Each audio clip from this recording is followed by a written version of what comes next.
We're back to boldly going, but this time it's where no one has gone before. Hey gang, I'm your host, Brian Rollins, and this is the Dorky, Geeky, Nerdy Trivia Podcast. Every week we offer you 30 questions on a variety of geeky topics.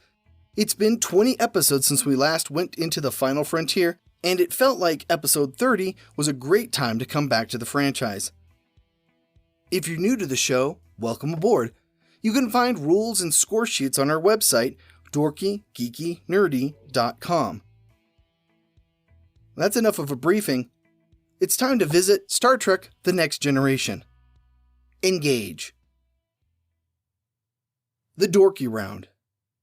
Number 1. Next Gen debuted in what year?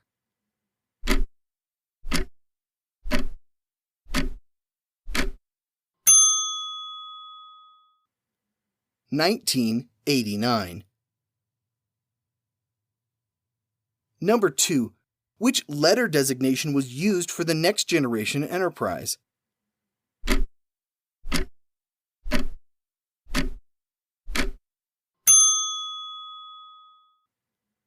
D. This was the 5th Federation Starship Enterprise. Number 3. Which technology famously broke down when story ideas were needed?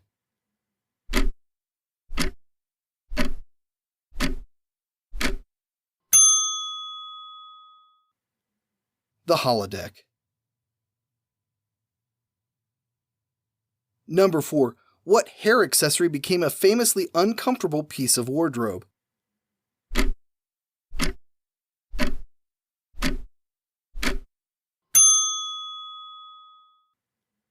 A banana clip. Intended for hair, it became Geordi LaForge's visor. Number 5.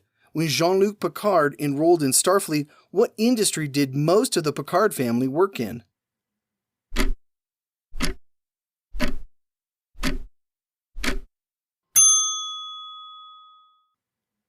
They had a family winery. Number 6. Which crew member was transformed into Locutus of Borg?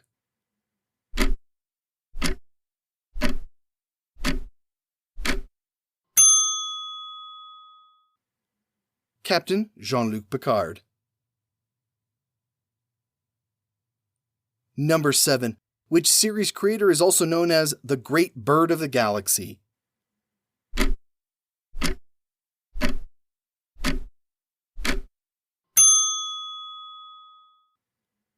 Gene Roddenberry. Number 8. Which character's death resulted in Worf's promotion to head of security?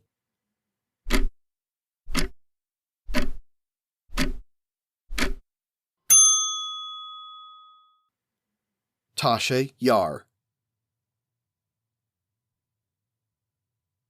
Number 9. What actor played 3 different characters in one episode?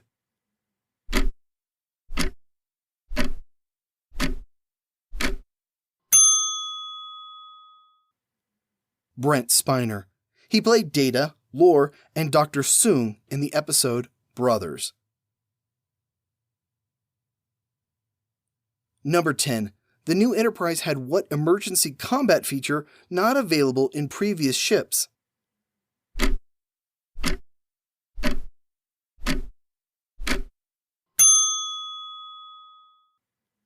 Saucer separation. The Geeky Round. Number 1. Which core cast member was named after a deceased fan?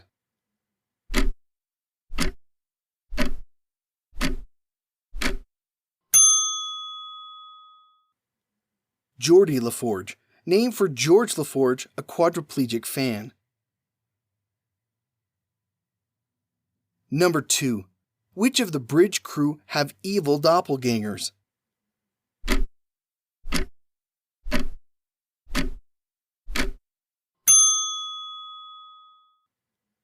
There are 3 of them: Picard via his clone Shinzon, Data via Lore, and Riker via transporter duplicate Thomas Riker.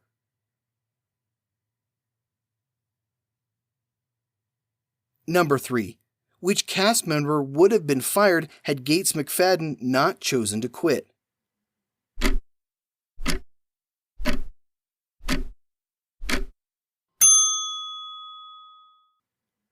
Marina Sirtis. Executives whose names did not appear in the credits thought the ship's counselor was pointless, but reconsidered her performance when they realized that would mean losing all established female characters. Number 4. Which episode served as the directorial debut of Jonathan Frakes?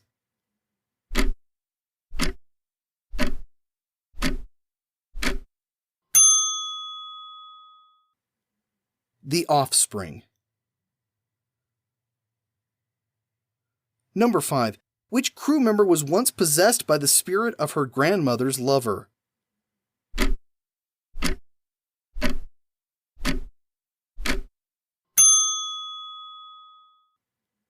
Dr. Beverly Crusher.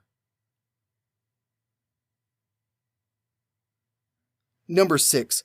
Which performers reprised roles played on the original series for Next Generation?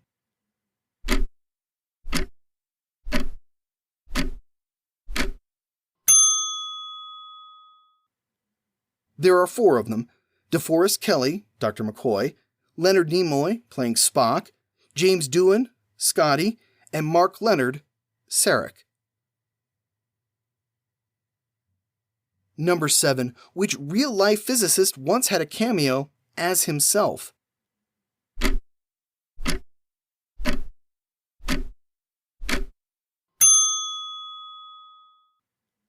Stephen Hawking.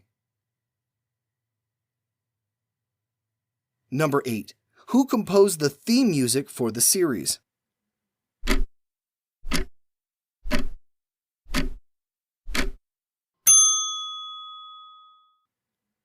Jerry Goldsmith, although the piece was originally created for the closing credits of Star Trek: The Motion Picture.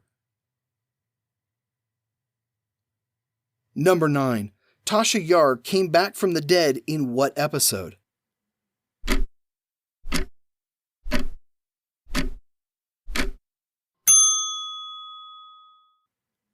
Yesterday's Enterprise. Number 10. Captain Picard's personal shuttle was named what?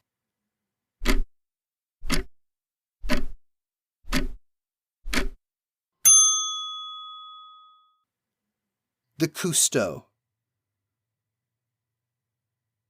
The Nerdy Round.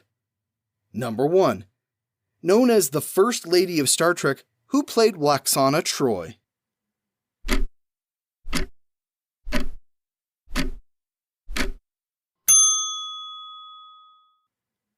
Majel Barrett. Number 2. Which technology, most closely associated with Next Generation, actually made its first appearance in The Practical Joker from the animated series?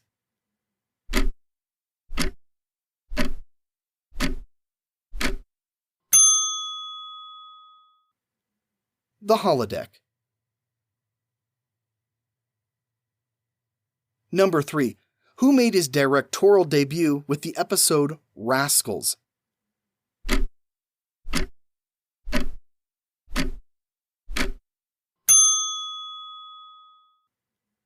Adam Nimoy, son of Leonard Nimoy.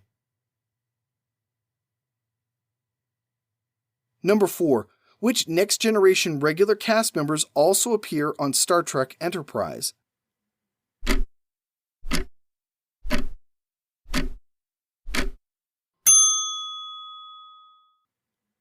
Jonathan Frakes, Marina Sirtis, and Brent Spiner.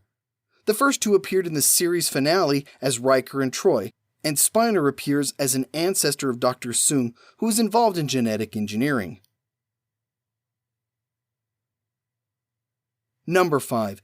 Which regular cast member of Babylon 5 had a recurring role in Star Trek: The Next Generation?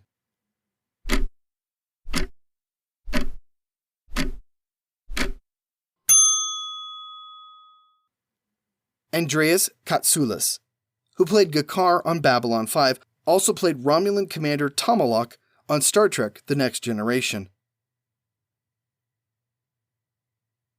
Number 6. What modulation frequency do the deflector shields operate on?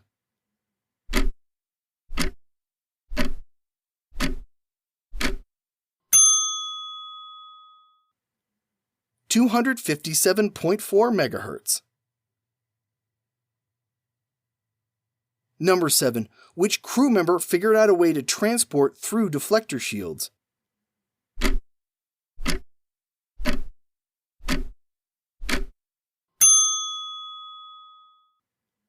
Miles O'Brien.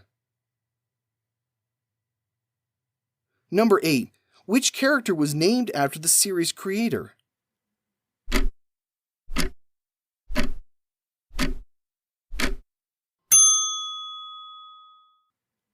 Wesley Crusher, named after Eugene Wesley Roddenberry. Number 9. When he realized this set wasn't going to be built for the pilot, Gene Roddenberry added a scene in what part of the Enterprise?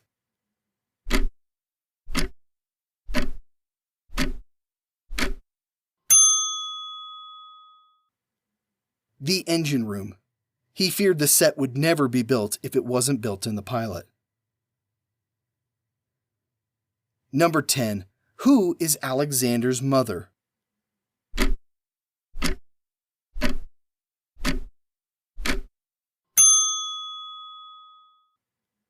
Kalar. Well, did you make it so this week? We'll be back to Star Trek in the future, so be sure to subscribe to all our episodes. You can find links on dorkygeekynerdy.com. If you're already a subscriber, please take a moment to rate us on your podcast directory of choice. It helps to get more folks interested in the show. You can also support the podcast by checking out the Book of the Week. This week we're featuring the Illustrated Guide to the Enterprise. It's a hardcover book covering the history and operations of the ship that Captain Picard and crew call home. You can find this book and others at dorkygeekynerdy.com/book. We'll be back next week with more fun questions. Speaking of which, here's your clue. Released in July 1998, what fantasy book's cover featured a blue Ford Anglia? Once again, I'm your host, Brian Rollins. Thanks for listening.